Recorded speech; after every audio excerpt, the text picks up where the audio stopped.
Master Jet, ask ko lang po, hindi po ba makaka-receive ng cash allowance ang head teacher pero may teaching loads? Ito. Dahil po ngayong araw yung simula ng release ng cash allowance, official na release, ay nakatanggap tayo ng tanong na katulad po nito. Siguro po yung sender natin ay isa pong head teacher na mayroon pong teaching load at hindi nabigyan ng cash allowance today.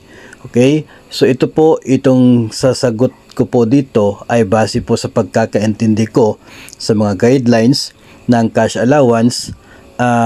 Ito po ay posibleng iba sa interpretation ng mga personnel po dyan sa inyong lugar. Pero po, hopefully, ay mailatag ko po sa inyo yung mga dahilan kung bakit naniniwala po ako na dapat mayroong cash allowance ang isang head teacher provided na mayroon siyang teaching load. Simulan po natin mga master sa joint circular ng DBM at DepEd, no?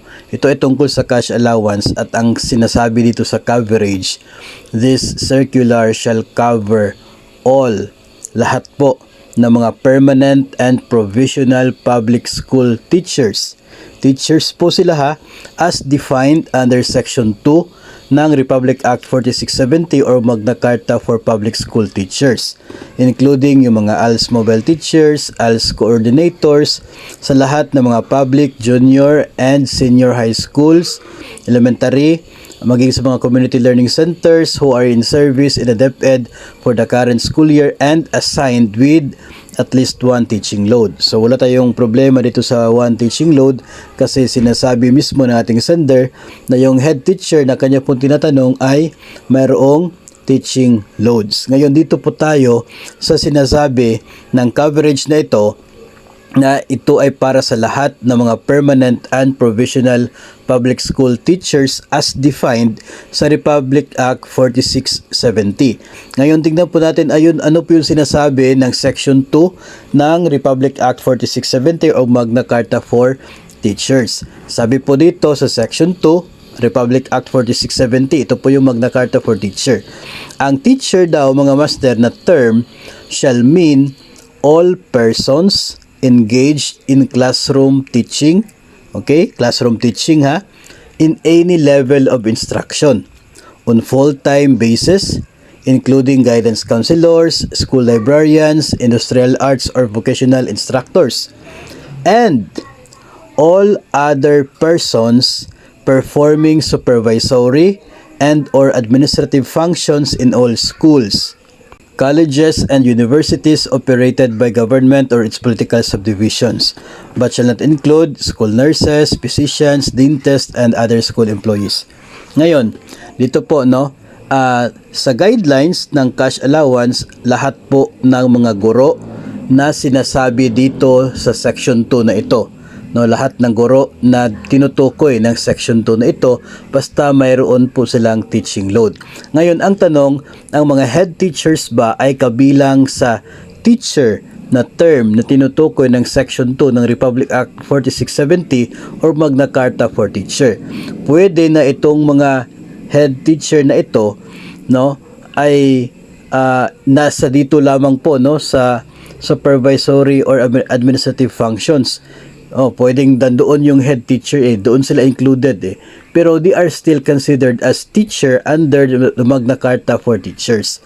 And dahil ito mga considered as teacher dito sa Magna Carta na ito, mayroong teaching load, they are into classroom teaching, so I believe na they are eligible for the cash allowance. Okay? Yun kasi yung basic na requirement dapat kabilang ka sa tinaguriang teacher under sa Republic Act 4670 or Magna Carta for Teacher. Considered ka as teacher tapos meron kang teaching load. So, dito po sa dalawang criteria na ito, dalawa pong mga requirements, ay naniniwala po tayo na ang head teacher na meron pong teaching load ay dapat meron pong cash allowance. Okay, so yun po yung akin pong personal na interpretation base po dito sa guidelines sa Joint Circular ng DepEd at DBM tungkol sa cash allowance at doon din sa Republic Act 4670 sa kung sino po yung tinutukoy na teacher under the Magna Carta for teachers. No? So, yun po yung dahilan kung bakit naniniwala po tayo na dapat mayroong cash allowance.